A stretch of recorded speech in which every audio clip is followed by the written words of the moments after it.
8h17, on n'est pas forcément d'accord ce matin avec Éric Zemmour. Bonjour Éric. Bonjour. Alors, dernier débat ce soir des primaires de la droite et du centre.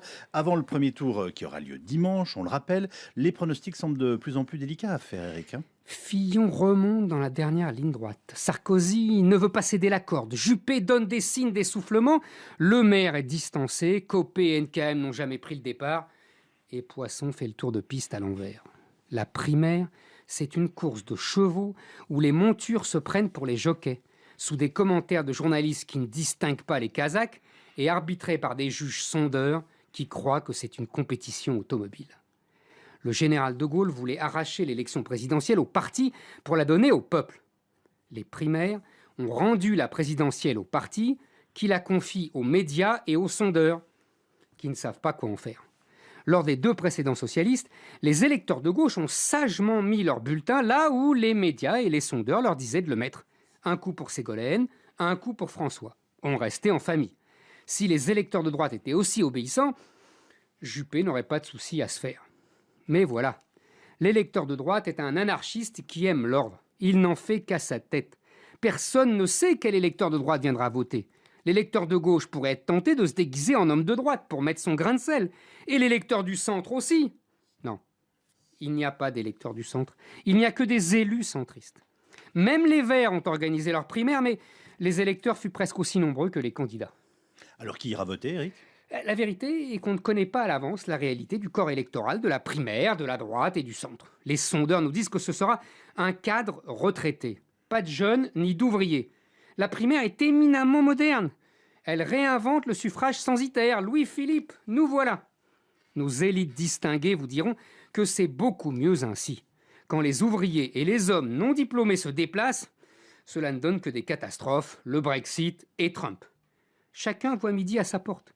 Sarkozy aurait voulu limiter le corps électoral aux militants de son parti. Juppé aurait préféré que seuls les électeurs de gauche soient autorisés à voter. Et NKM ne parle qu'aux spécialistes des technologies nouvelles et aux chauffeurs d'Uber. L'exemple américain ne doit pas nous aveugler. Là-bas, l'élection ne connaît qu'un seul tour, le second. La primaire est le premier. En France, les primaires n'enthousiasment que ceux pour qui elles sont faites, les fameux médias et instituts de sondage. Les électeurs regardent ailleurs vers des candidats qui refusent cette épreuve initiatique. Marine Le Pen et Mélenchon ont le vent en poupe, et Emmanuel Macron aimerait bien le prendre. À gauche, la primaire fut un accélérateur de carrière. Avec 17% des voix, Montebourg est devenu ministre. Avec 5% des voix, Valls est devenu Premier ministre. Mais elle tend à devenir une machine d'ingratitude. Sarkozy doit subir les attaques et les quolibets de ses anciens ministres qui auraient continué à lui obéir sans oser dire un mot s'il avait été réélu en 2012. La primaire de la gauche s'annonce comme le chemin de croix du président Hollande qui payera seulement son incapacité à se faire réélire. La présidentielle était un sacre, la primaire est une guillotine. Éric Zemmour. 8h17, on n'est pas forcément d'accord ce matin avec Éric Zemmour. Bonjour Éric. Bonjour. Alors, dernier débat ce soir des primaires de la droite et du centre. Avant le premier tour qui aura lieu dimanche, on le rappelle, les pronostics semblent de plus en plus délicats à faire, Éric. Fillon remonte dans la dernière ligne droite. Sarkozy ne veut pas céder la corde. Juppé donne des signes d'essoufflement. Le maire est distancé. Copé et NKM n'ont jamais pris le départ. Et Poisson fait le tour de piste à l'envers. La primaire, c'est une course de chevaux où les montures se prennent pour les jockeys, sous des commentaires de journalistes qui ne distinguent pas les Kazakhs et arbitrés par des juges sondeurs qui croient que c'est une compétition automobile. Le général de Gaulle voulait arracher l'élection présidentielle au parti pour la donner au peuple. Les primaires ont rendu la présidentielle au parti qui la confie aux médias et aux sondeurs qui ne savent pas quoi en faire. Lors des deux précédents socialistes, les électeurs de gauche ont sagement mis leur bulletin là où les médias et les sondeurs leur disaient de le mettre. Un coup pour Ségolène, un coup pour François. On restait en famille. Si les électeurs de droite étaient aussi obéissants, Juppé n'aurait pas de souci à se faire. Mais voilà, l'électeur de droite est un anarchiste qui aime l'ordre. Il n'en fait qu'à sa tête. Personne ne sait quel électeur de droite viendra voter. L'électeur de gauche pourrait être tenté de se déguiser en homme de droite pour mettre son grain de sel. Et l'électeur du centre aussi. Non, il n'y a pas d'électeur du centre. Il n'y a que des élus centristes. Même les Verts ont organisé leur primaire, mais les électeurs furent presque aussi nombreux que les candidats. Alors, qui ira voter, Éric ? La vérité est qu'on ne connaît pas à l'avance la réalité du corps électoral de la primaire, de la droite et du centre. Les sondeurs nous disent que ce sera un cadre retraité. Pas de jeunes ni d'ouvriers. La primaire est éminemment moderne. Elle réinvente le suffrage censitaire. Louis-Philippe, nous voilà. Nos élites distinguées vous diront que c'est beaucoup mieux ainsi. Quand les ouvriers et les hommes non diplômés se déplacent, cela ne donne que des catastrophes, le Brexit et Trump. Chacun voit midi à sa porte. Sarkozy aurait voulu limiter le corps électoral aux militants de son parti. Juppé aurait préféré que seuls les électeurs de gauche soient autorisés à voter. Et NKM ne parle qu'aux spécialistes des technologies nouvelles et aux chauffeurs d'Uber. L'exemple américain ne doit pas nous aveugler. Là-bas, l'élection ne connaît qu'un seul tour, le second. La primaire est le premier. En France, les primaires n'enthousiasment que ceux pour qui elles sont faites, les fameux médias et instituts de sondage. Les électeurs regardent d'ailleurs vers des candidats qui refusent cette épreuve initiatique. Marine Le Pen et Mélenchon ont le vent en poupe, et Emmanuel Macron aimerait bien le prendre. À gauche, la primaire fut un accélérateur de carrière. Avec 17% des voix, Montebourg est devenu ministre. Avec 5% des voix, Valls est devenu Premier ministre. Mais elle tend à devenir une machine d'ingratitude. Sarkozy doit subir les attaques et les quolibets de ses anciens ministres qui auraient continué à lui obéir sans oser dire un mot s'il avait été réélu en 2012. La primaire de la gauche s'annonce comme le chemin de croix du président Hollande qui payera seulement son incapacité à se faire réélire. La présidentielle était un sacre, la primaire est une guillotine. Éric Zemmour. 8h17, on n'est pas forcément d'accord ce matin avec Éric Zemmour. Bonjour Éric. Bonjour. Alors, dernier débat ce soir des primaires de la droite et du centre. Avant le premier tour qui aura lieu dimanche, on le rappelle, les pronostics semblent de plus en plus délicats à faire, Éric. Fillon remonte dans la dernière ligne droite. Sarkozy ne veut pas céder la corde. Juppé donne des signes d'essoufflement. Le maire est distancé. Copé et NKM n'ont jamais pris le départ. Et Poisson fait le tour de piste à l'envers.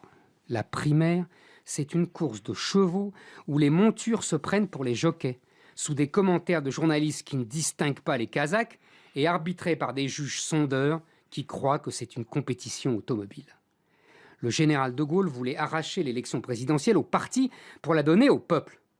Les primaires ont rendu la présidentielle au parti qui la confie aux médias et aux sondeurs qui ne savent pas quoi en faire. Lors des 2 précédents socialistes, les électeurs de gauche ont sagement mis leur bulletin là où les médias et les sondeurs leur disaient de le mettre. Un coup pour Ségolène, un coup pour François. On restait en famille. Si les électeurs de droite étaient aussi obéissants, Juppé n'aurait pas de souci à se faire. Mais voilà, l'électeur de droite est un anarchiste qui aime l'ordre. Il n'en fait qu'à sa tête. Personne ne sait quel électeur de droite viendra voter. L'électeur de gauche pourrait être tenté de se déguiser en homme de droite pour mettre son grain de sel. Et l'électeur du centre aussi. Non, il n'y a pas d'électeurs du centre. Il n'y a que des élus centristes. Même les Verts ont organisé leur primaire, mais les électeurs furent presque aussi nombreux que les candidats. Alors, qui ira voter, Éric ? La vérité est qu'on ne connaît pas à l'avance la réalité du corps électoral de la primaire, de la droite et du centre. Les sondeurs nous disent que ce sera un cadre retraité. Pas de jeunes ni d'ouvriers. La primaire est éminemment moderne. Elle réinvente le suffrage censitaire. Louis-Philippe, nous voilà. Nos élites distinguées vous diront que c'est beaucoup mieux ainsi. Quand les ouvriers et les hommes non diplômés se déplacent, cela ne donne que des catastrophes, le Brexit et Trump. Chacun voit midi à sa porte. Sarkozy aurait voulu limiter le corps électoral aux militants de son parti. Juppé aurait préféré que seuls les électeurs de gauche soient autorisés à voter. Et NKM ne parle qu'aux spécialistes des technologies nouvelles et aux chauffeurs d'Uber. L'exemple américain ne doit pas nous aveugler. Là-bas, l'élection ne connaît qu'un seul tour, le second. La primaire est le premier. En France, les primaires n'enthousiasment que ceux pour qui elles sont faites, les fameux médias et instituts de sondage. Les électeurs regardent d'ailleurs vers des candidats qui refusent cette épreuve initiatique. Marine Le Pen et Mélenchon ont le vent en poupe, et Emmanuel Macron aimerait bien le prendre. À gauche, la primaire fut un accélérateur de carrière. Avec 17% des voix, Montebourg est devenu ministre. Avec 5% des voix, Valls est devenu Premier ministre. Mais elle tend à devenir une machine d'ingratitude. Sarkozy doit subir les attaques et les quolibets de ses anciens ministres qui auraient continué à lui obéir sans oser dire un mot s'il avait été réélu en 2012.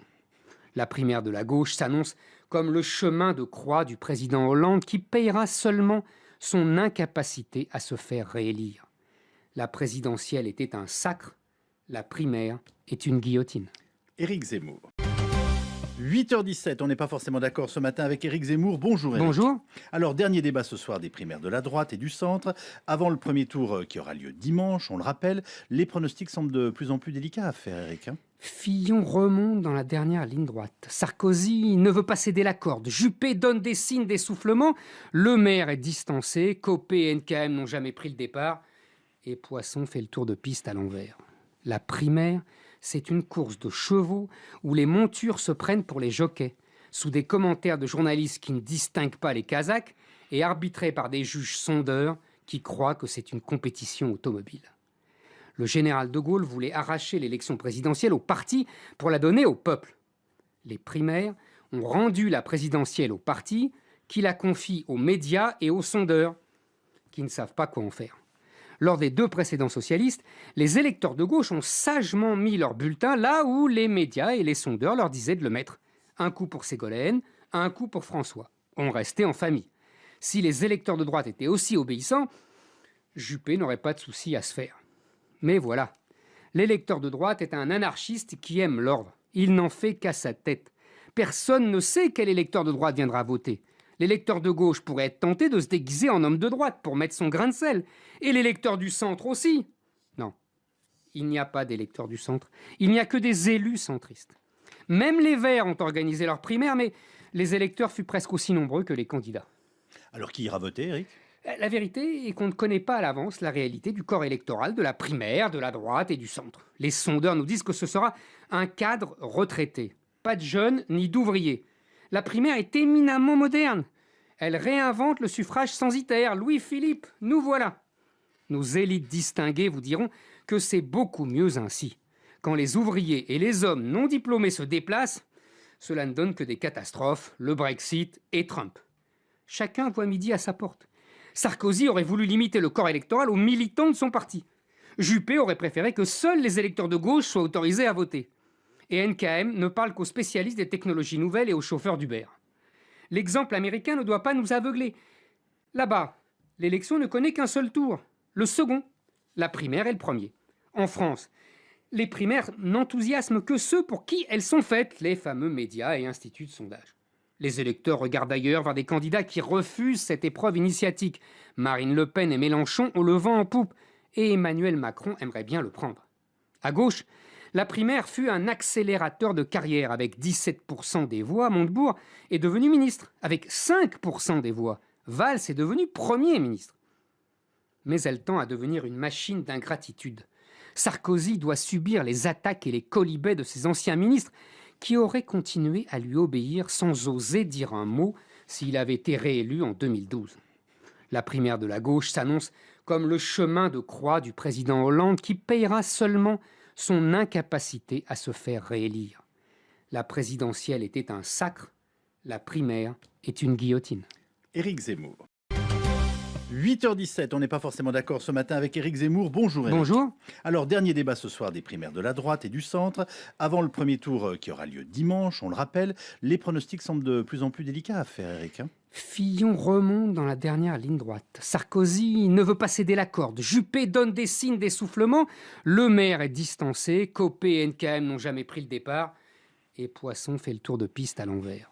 La primaire, c'est une course de chevaux où les montures se prennent pour les jockeys, sous des commentaires de journalistes qui ne distinguent pas les Kazakhs et arbitrés par des juges sondeurs qui croient que c'est une compétition automobile.